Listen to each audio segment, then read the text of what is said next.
é sobre uma independência que nós não aprendemos a ter. E aí eu te pergunto, quais foram as experiências que você teve quando você era criança sobre ir para a escola, ter que fazer as tarefas, como que você se comportava em sala de aula, que tipo de aluno você era? Era aquele aluno que pai e mãe tinha que brigar para fazer as coisas? Ou então era tão comprometido que corria atrás e fazia as coisas sozinho? As tarefas, os trabalhos, tipo de aluno? E eu estou te fazendo essa pergunta porque isso reflete no profissional que você é hoje. As referências que a gente construiu lá na infância sobre o que é aprender, sobre conhecimento, se foram experiências prazerosas, hoje você é uma pessoa que naturalmente busca aprendizado.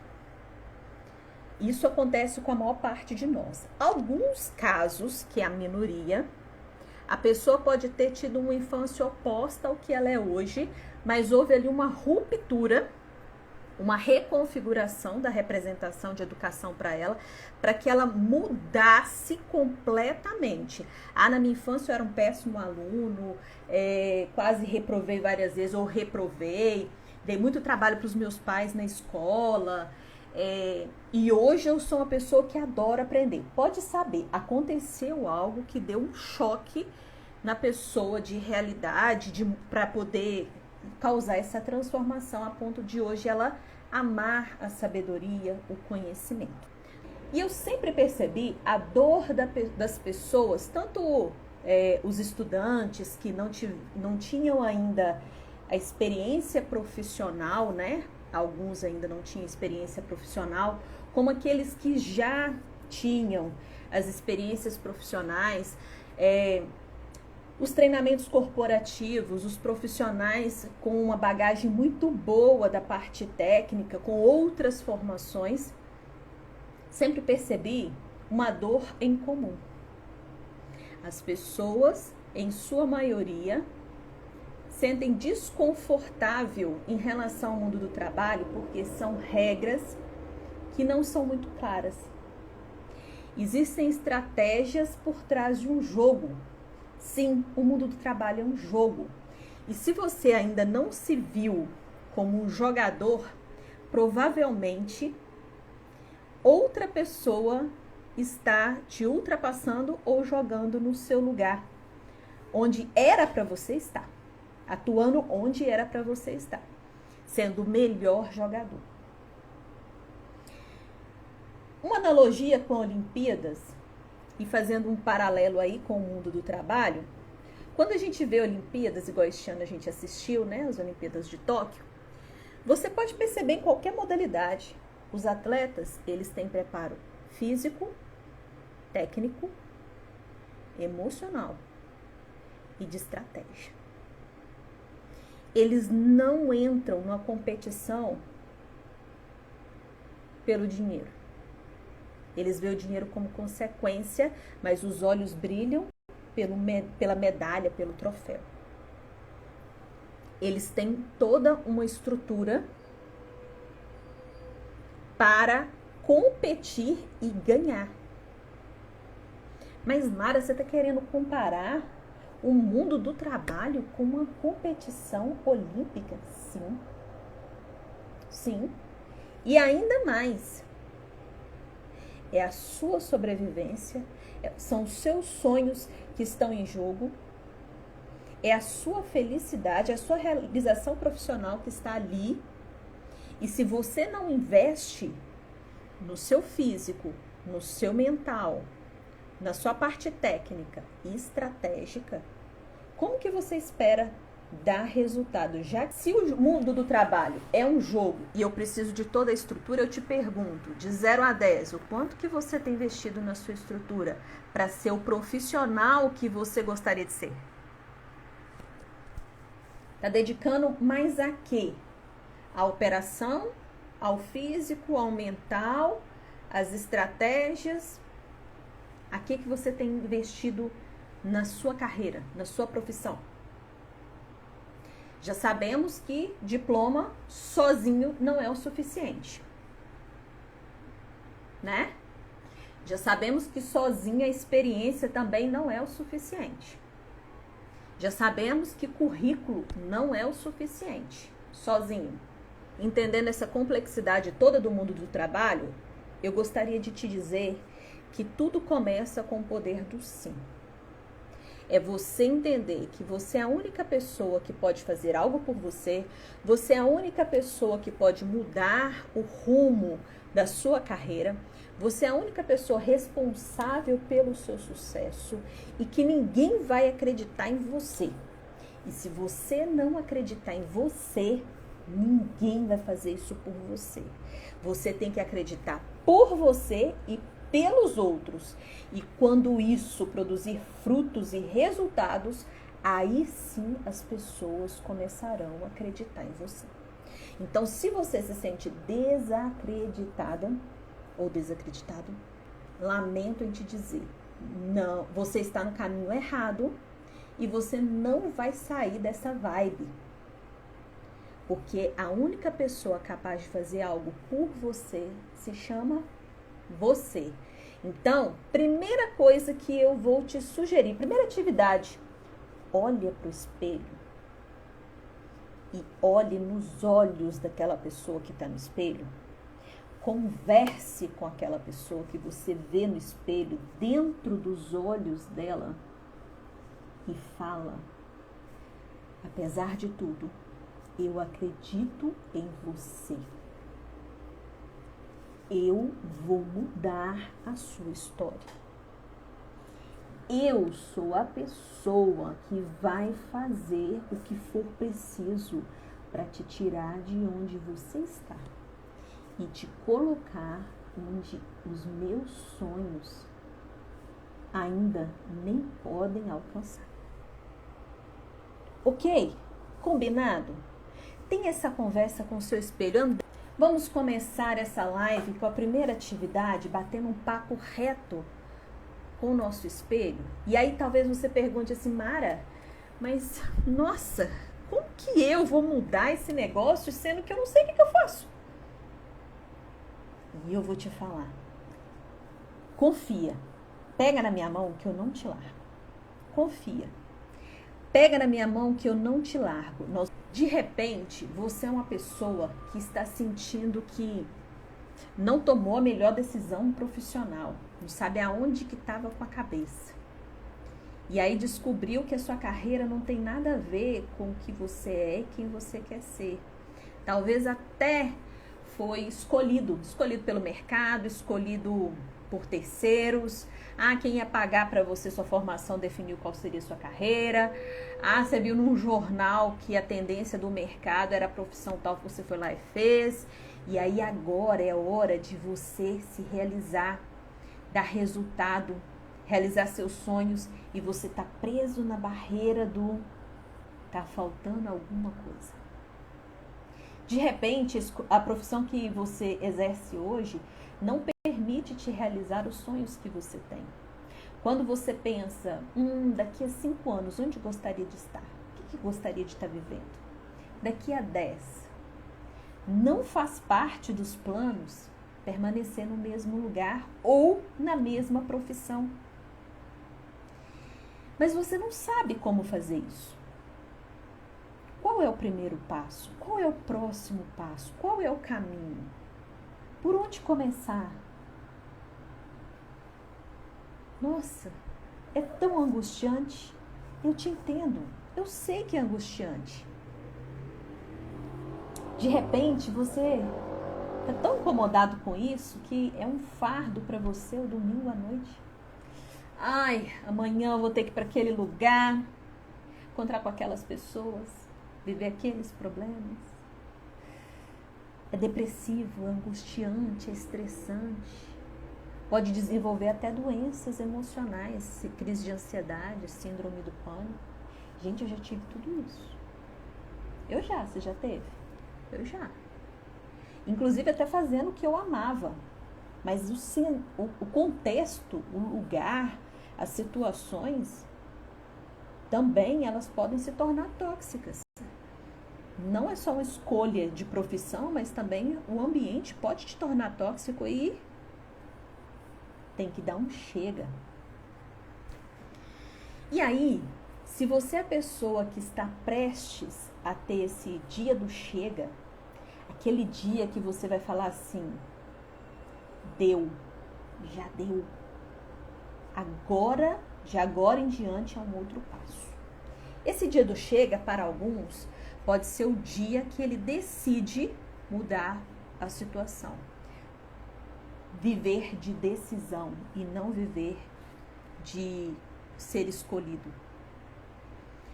Para outros, o dia do chega pode ser o dia que ele dá os primeiros passos rumo a uma nova direção. Pode ser que para você o dia do chega vai ser o primeiro dia do workshop. O dia que eu comecei um workshop para mudar a direção. O restante foi consequência.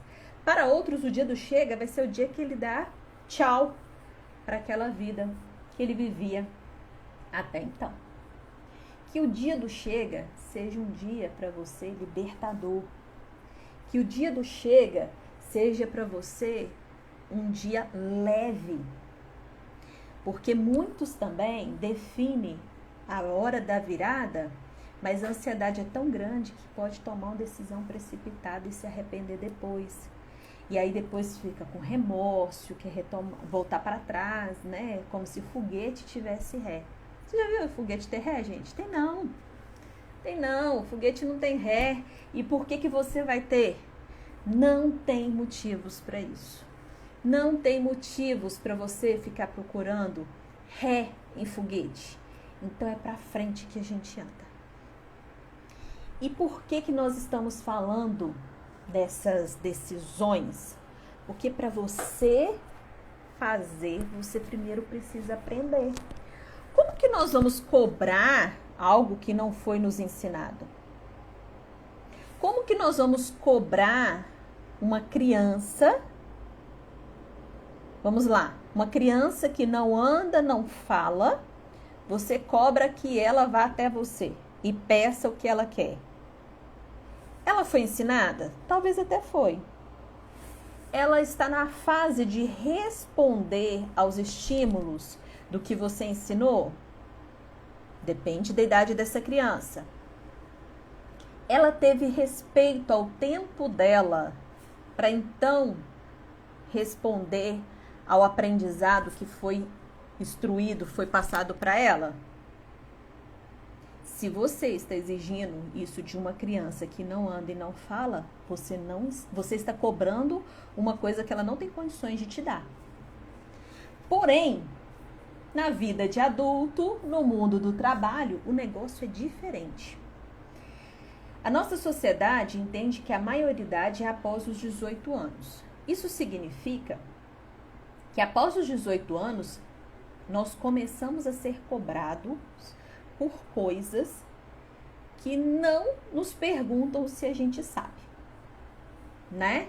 Até a nossa legislação vê dessa forma. A nossa legislação diz assim na Constituição, que a justificativa de não saber não serve como prerrogativa, como base para cometer crimes. Ou seja, falar eu não sei não significa que você pode errar. Mas se você realmente não sabe e comete o erro, você vai pagar pelo erro, mesmo não sabendo que era errado. Entende a complexidade?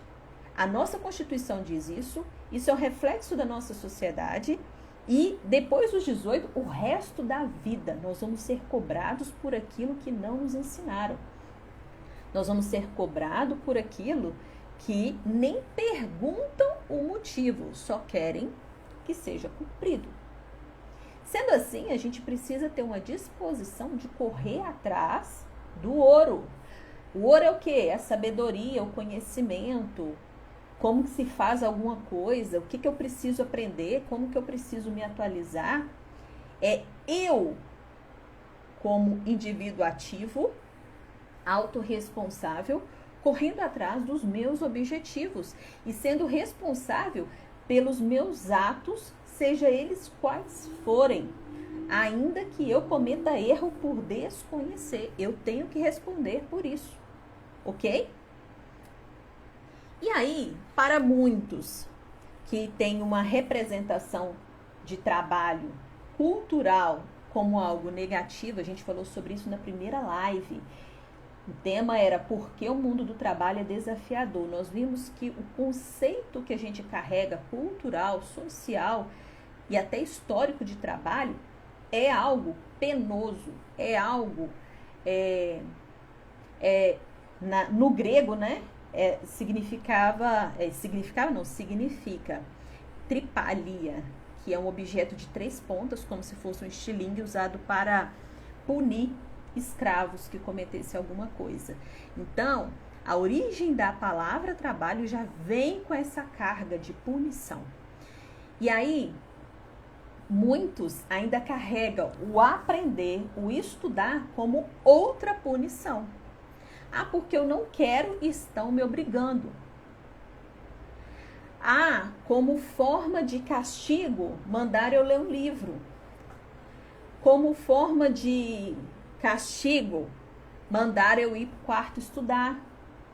Para não participar das conversas de adulto, vai lá para o seu quarto fazer seus trabalhos. Então, é algo ruim.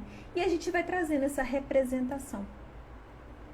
Porém, agora, no mundo dos adultos, a gente precisa ressignificar isso. Para não ficar para trás, para não dar bobeira, para não ser mais um na multidão. Porque aqui, a inércia, o ficar parado, significa retroceder. A inércia não significa, no mundo do trabalho, você estagnar. Significa retroceder. Então, é sempre avante. É sempre o que eu preciso melhorar. É sempre em busca de algo que faz sentido, mas é uma evolução constante. Ah, achei o que faz sentido para mim, então é só isso aqui, pronto, acabou. Não, você vai ficar para trás. O mundo em pandemia, ele causou profundas transformações na área do conhecimento. E essas transformações não só dizem respeito a transformar o ensino presencial em online e híbrido. Por quê? Os países acima da linha do Equador, onde as mudanças climáticas são mais intensas para frio, já acontecem invernos rigorosos e já acontecia, sempre aconteceu, né? Esses invernos rigorosos, e já acontecia nesses períodos rigorosos do ensino passar para híbrido ou virtual, porque não tinha condições de ir para a escola. Né? A gente vê na televisão, vê nos filmes que a neve tampa as ruas, tampa os carros. Como é que os alunos iam para a escola? Já parou para pensar nisso? Porém, nós aqui no Brasil estamos muito preocupados, como se isso fosse algo assim, transformador, como se fosse algo traumático. E não é por aí. Isso já acontecia.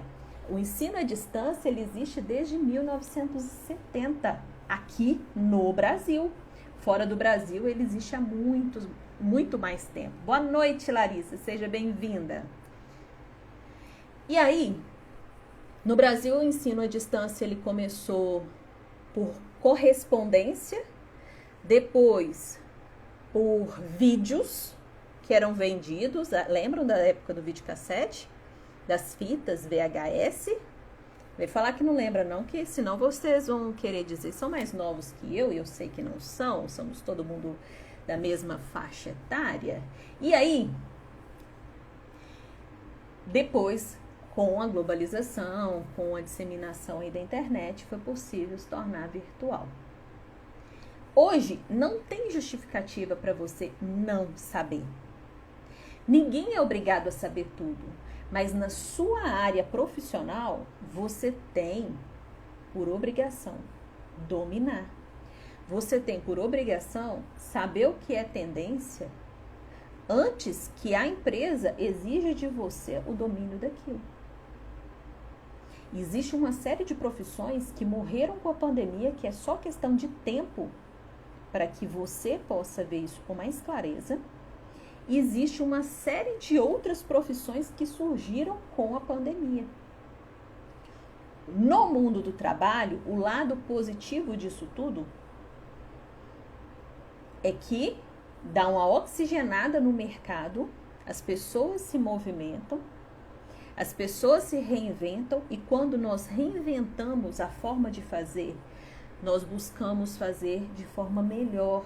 A gente não reinventa para, estava fazendo muito bom, vamos fazer agora de qualquer jeito. Não, a gente reinventa para fazer cada vez melhor, repensando os processos, repensando o uso dos recursos, repensando o tempo desprendido para desenvolver cada atividade, repensando como mensurar a produtividade da equipe, repensando todo o contexto que envolve uma empresa. E aí, para isso, a gente precisa de conhecimento. E para isso, a gente precisa de aprender. De forma prática, existe uma matemática do aprendizado. Se você pega dinheiro, coloca aqui 5 notas de 20. Você forma grupos, 2 grupos. E aí vai sobrar uma nota, né? Então, formou 3 grupos. De 5 notas de 20, formou 3 grupos. Você está dividindo os 5 em 3 grupos. A matemática do aprendizado é diferente. E aí, isso justifica porque eu estou fazendo tanta live. Na matemática do aprendizado, quanto mais você compartilha, e daqui a pouco você vai entender isso na prática, quanto mais você compartilha o que você sabe, multiplica o que você aprende. Quando eu comecei na minha infância, eu acho que eu tinha uns 10 anos, quando eu comecei a me interessar por estudar. Até então era um horror. E aí eu comecei a testar como eu deveria fazer para poder aprender. Tinha dificuldade pra caramba. E eu tive a ideia de brincar de escolinha. E aquilo funcionou pra caramba, porque eu nunca gostei das bonecas, mas elas eram muito úteis para mim. Boa noite, Faculdade de Saberes, sejam bem-vindos. Estamos falando sobre quem aprende não depende, tudo a ver com vocês e o mundo do trabalho. E aí, para serem minhas alunas ali na minha escolinha dos 10 anos, olha, garota com 10 anos que resolveu brincar com as bonecas, porque até então ficava tudo guardado, só ali que elas tiveram utilidade. Mas assim, eu descobri que eu aprendia. Então, quando eu tinha que semana de prova, era a semana que eu dava aula o dia inteiro. Por quê? Na matemática do aprendizado, compartilhar multiplica o seu conhecimento. Você acaba ensinando o outro e pensando em formas diferentes e refletindo sobre aquele assunto e testando se o seu raciocínio procede, e aí você identifica oportunidades de melhoria, e aí você vê que algumas coisas não ficaram muito claras, aí você vai ter outras ideias sobre aquele assunto. Por exemplo, eu não tinha parado para pensar neste exemplo da aula que eu dava para as bonecas para me ajudar, né? Não tinha preparado antes, olha, vou dar este exemplo. Porque na medida com que vai acontecendo, vai fluindo e você vai ensinando e refletindo. E aí eu gostaria de deixar esse incentivo para você. Pega o aprendizado que você tem e comece a compartilhar ele de alguma forma. Seja por live, seja por publicação, seja de forma escrita. Qual é a forma que você mais domina na comunicação? Visual, auditivo, a parte escrita? O que é que você domina? Comece a compartilhar algo que você tem conhecimento e você vai ver como que isso multiplica. Multiplica para você e aí você vai ver outras coisas que você também gostaria de aprender. Olha, aquele assunto ali, eu quero aprender mais sobre aquilo. E aí começa um desenvolvimento contínuo. Gente, isso é responsabilidade do indivíduo que tem compromisso com os sonhos dele. Isso não é responsabilidade do mercado, da empresa, te dizer o que você precisa. Deixa eu te fazer uma pergunta. O que você pôde aprender neste período? Você consegue me dizer? Pelo menos uma coisa que você aprendeu. Você consegue com uma palavra? Pelo menos. Você sabia que a maioria de nós não consegue? Nós estamos tão envolvidos no corre-corre do dia a dia, do executar, do cumprir prazo, do compromisso, do dedicar, da ansiedade de algo que ainda não aconteceu, da lamentação de algo que já aconteceu, que nós temos dificuldade de estarmos presentes nas situações. É como se a nossa mente ficasse 60% focada passado e futuro e 40% no presente. Dizem que até menos. Dizem que entre 10% e 20% que a gente fica no presente. O restante tudo é passado ou é futuro. E isso faz com que comprometa muito o que a gente faz. Porque o passado você não pode mudar. O futuro você precisa de agir no presente para nortear, iluminar lá o futuro, mas você ainda não consegue mexer no seu futuro. A única coisa que te resta é o presente. Se você vive nessa agitação toda, você está perdendo a oportunidade de fazer cada vez melhor e ainda aprender com as situações. Porque o que a gente aprende com as situações que nos norteiam contribui muito para algo que a gente falou essa semana na live de maturidade e imaturidade. O que a gente aprende com as situações nos levam a ser maduros ou imaturos profissionalmente. E os tipos de aprendizagem? Será que é só na escola que eu estou aprendendo? Vocês vão ver que não. Nós aprendemos pela observação. Então, quem é observador, né, sabe muito bem como que funciona isso. Quem é muito comunicativo e não é observador, costuma meter os pés pelas mãos. O que significa meter os pés pelas mãos? Fala só o que pensa, só o que está na cabeça, mas não consegue nem perceber o ambiente ao seu redor. A observação, ela traz muitos aprendizados. Você começa no emprego novo. A observação é o que você mais precisa neste momento. Observar o que as pessoas fazem, como fazem, por que fazem, quem é que faz o quê, como que as pessoas agem, como elas reagem, os tipos de assunto. E aí, com o tempo, só observando, aí que você vai um passo, outro passo, para não correr o risco de ser visto como chegou ontem e já quer andar na janelinha. Outro tipo de aprendizagem, gente, são as reflexões. As reflexões, elas servem para nos fazer analisar se a gente ainda não tem o hábito da observação, mas exatamente com o intuito de tomar alguma ação em relação a isso. Tem pessoas que é muito reflexiva, isso pode... Tudo que é demais é ruim. Pessoa muito reflexiva, ela corre o risco de ela viver muito no mundo das ideias, se perder nas suas análises, se tornar neurótica, ter manias em relação a isso, enxergar coisas que não existem porque ela está visualizando só pelo ângulo dela, não está analisando o contexto como um todo. Então, isso demais, reflexivo demais, é ruim. Mas as reflexões, elas são boas para nos levar a um nível de maturidade. Porque o mundo do trabalho não tem as regras claras. O mundo do trabalho, as estratégias, elas são entre linhas. Quem é observador, quem é reflexivo, capta isso melhor e mais rápido. Se tiver atitude, aí implementa e sai na frente.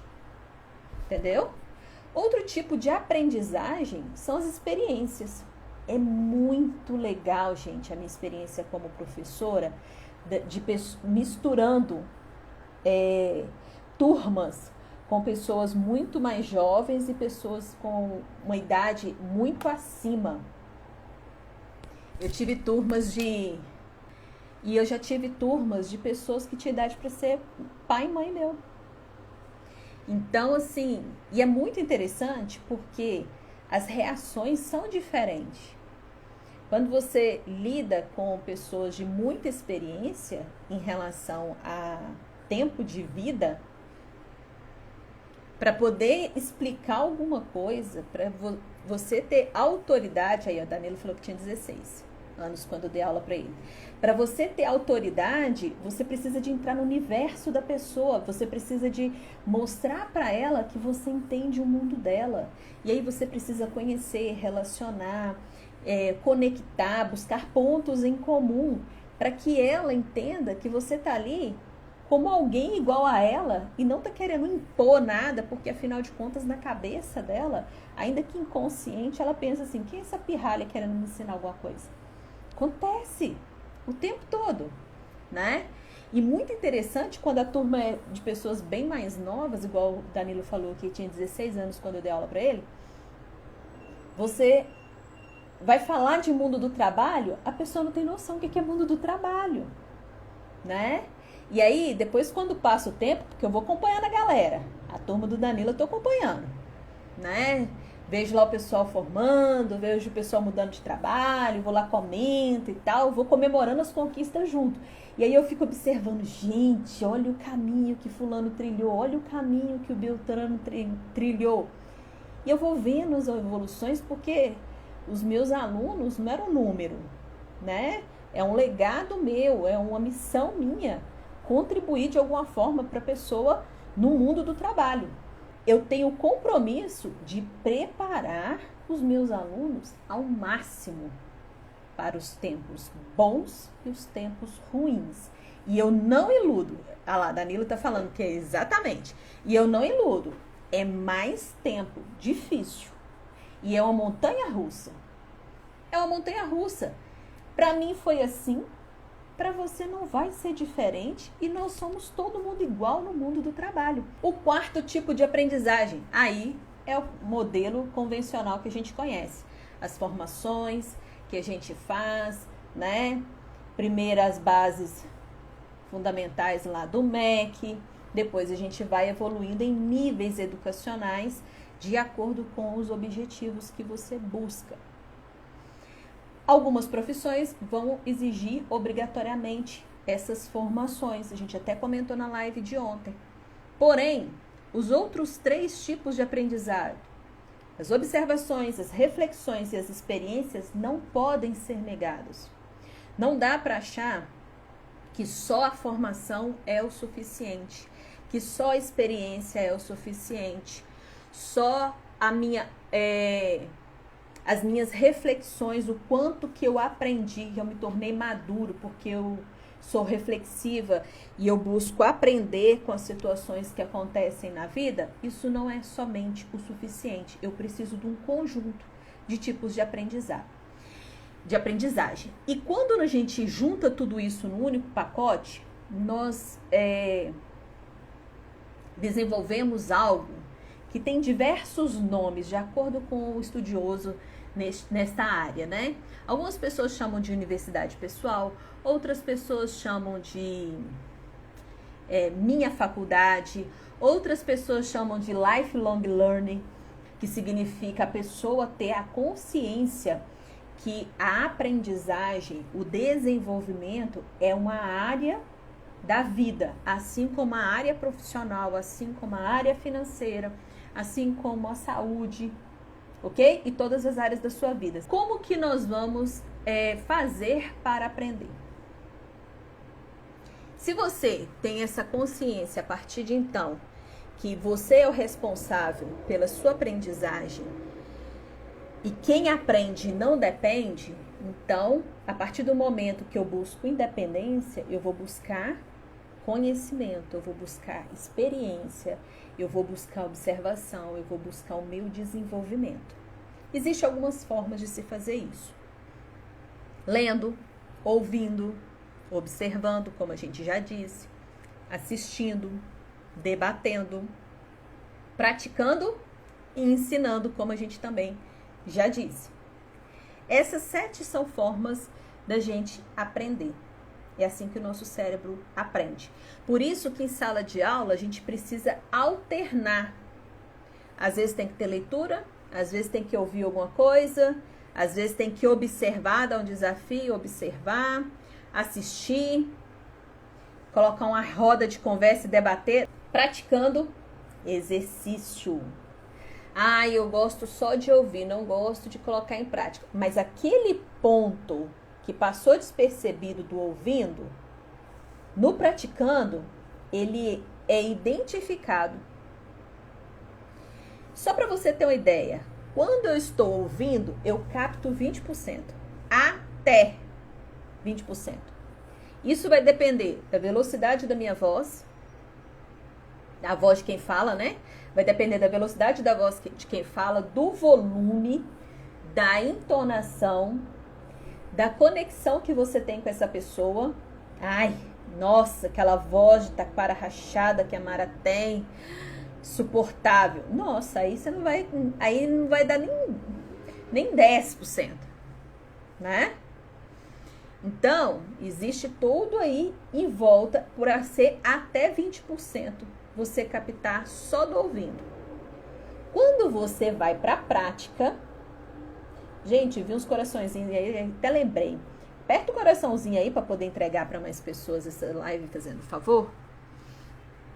Assim vocês ajudam a gente a disseminar aí para outras pessoas esta oportunidade de ter uma aula online 100% gratuita. Quando na prática, você aprende até 80%. Olha a diferença, gente. Ouvir é 20%, praticar é 80%. Tem noção porque tem que ter exercício? E é até bom pedir para ter exercício? Ou para não ficar, né, ser desconfortável, ser lixado pela turma, né? Você criar os seus exercícios, fazer a sua revisão. Entende? E o melhor disso tudo, que é mais odiado pelos alunos, eu sei, mas eu vou explicar por quê, são as apresentações de trabalho.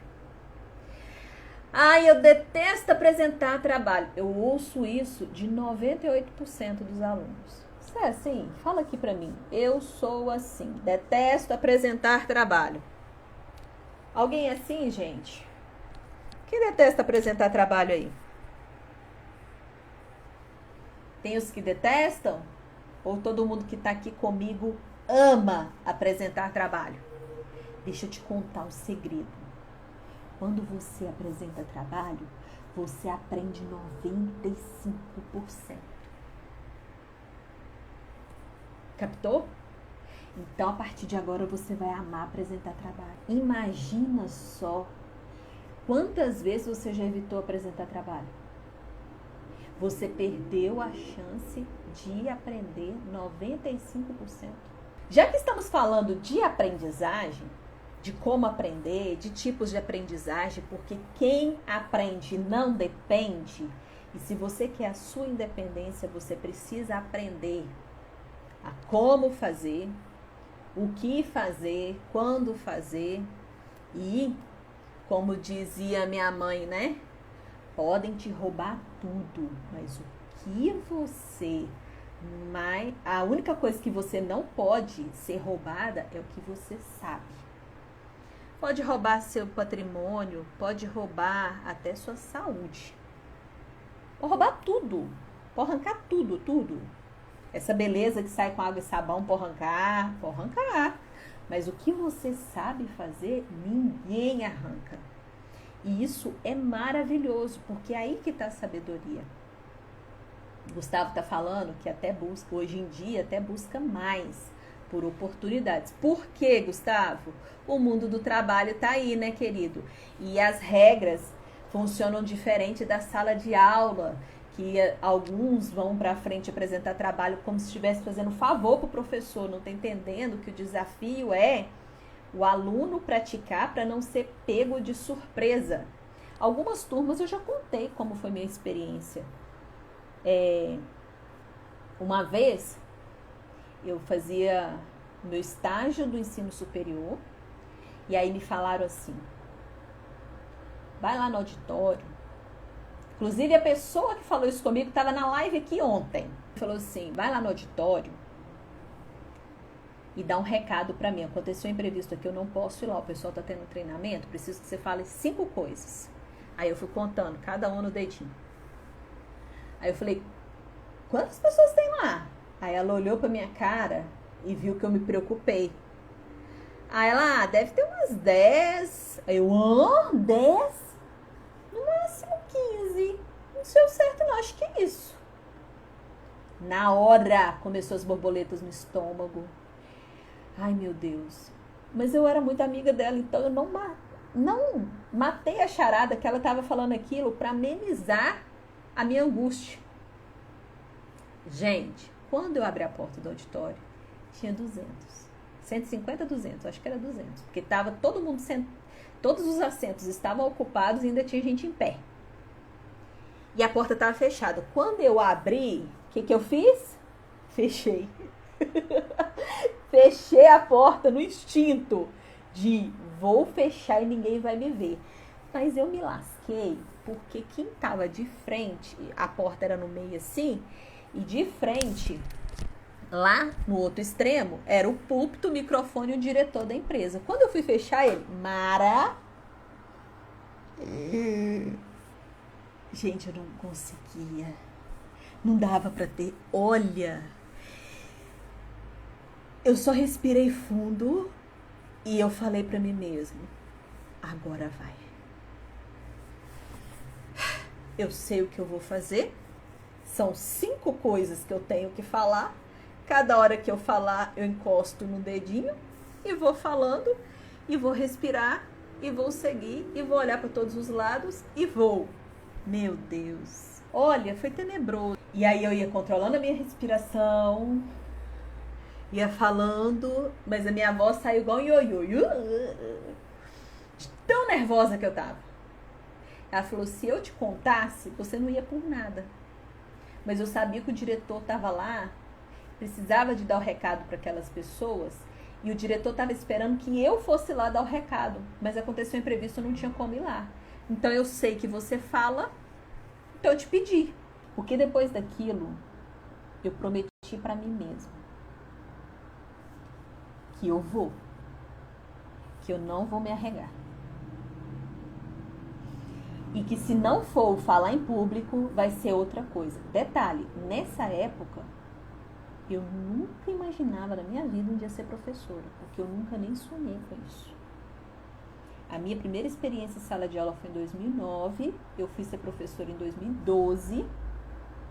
Depois dessa experiência em 2009, que eu fui cogitar ser professora. Isso foi em 2007, 2 anos antes. Então, nessa época, para mim, falar em público era uma coisa impossível. Mas aquela experiência foi tão transformadora para mim que eu decidi investir, aprender, dar conta. Vou falar com você que se eu for falar num lugar assim, com muita gente, tal, que não vai dar borboleta no estômago? Claro que vai dar. Que ironia, queimei língua com força. Nunca imaginei na minha vida que eu seria professora. Se eu falar com você que toda nova turma, todo evento que eu tenho que aparecer em público, volta aquele frio da barriga como se fosse a primeira vez. Dizem que os atores, né, os artistas, eles falam que quando morre essa emoção, esse sentimento, perdeu a graça pela profissão. E é muito bom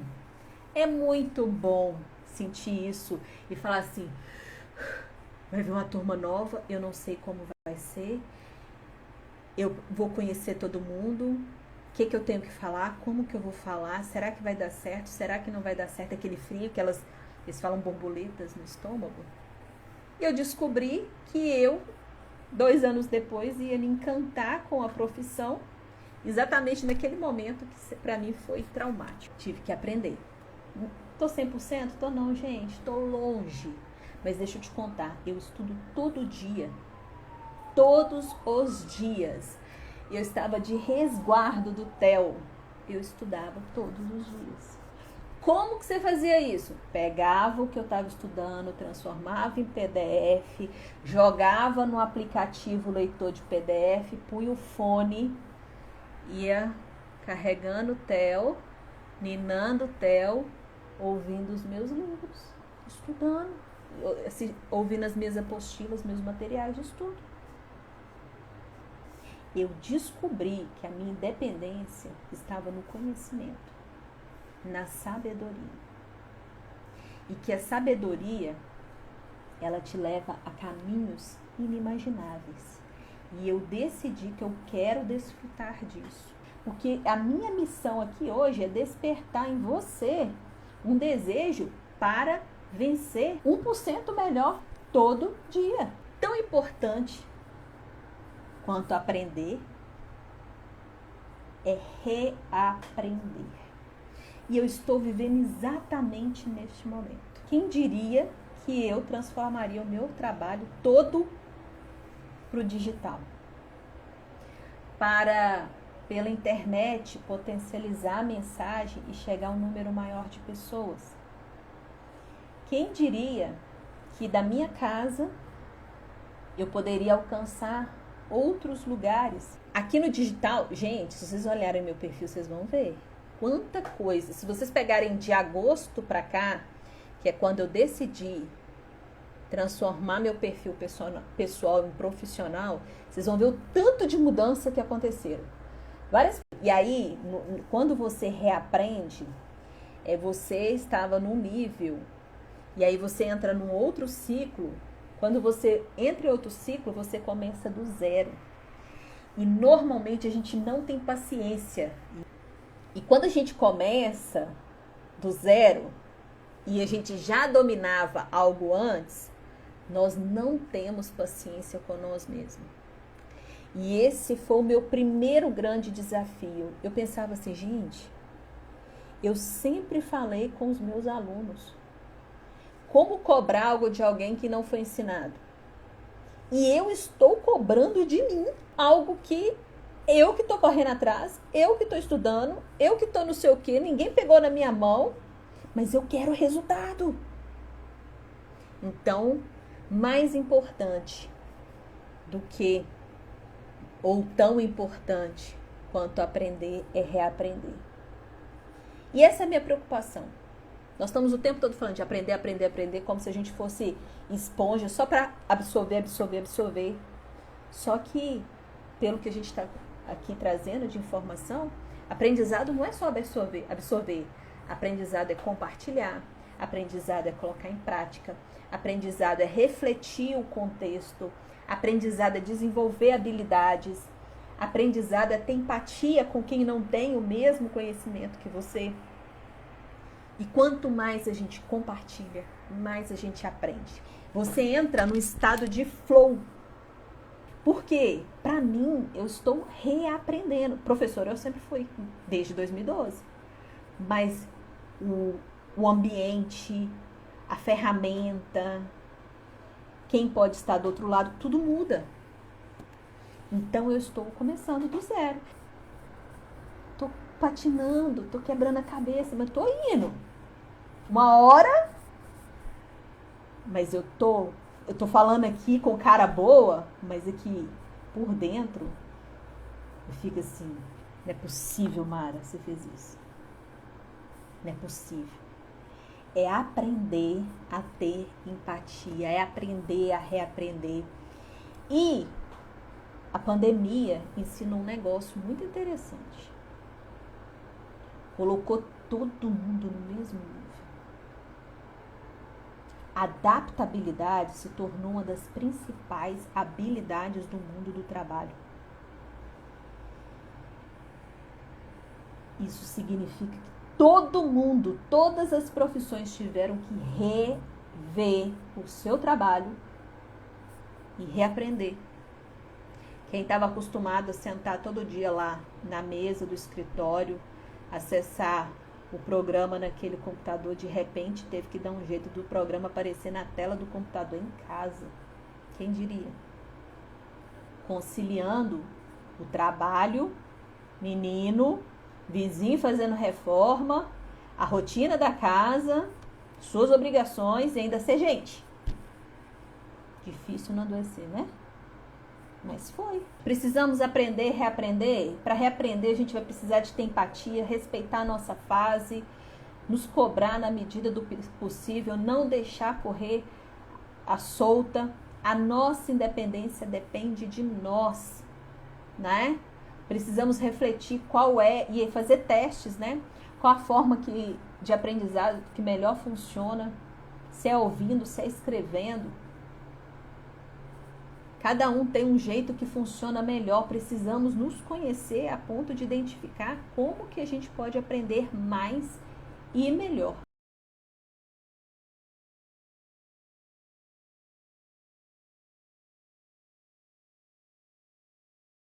Música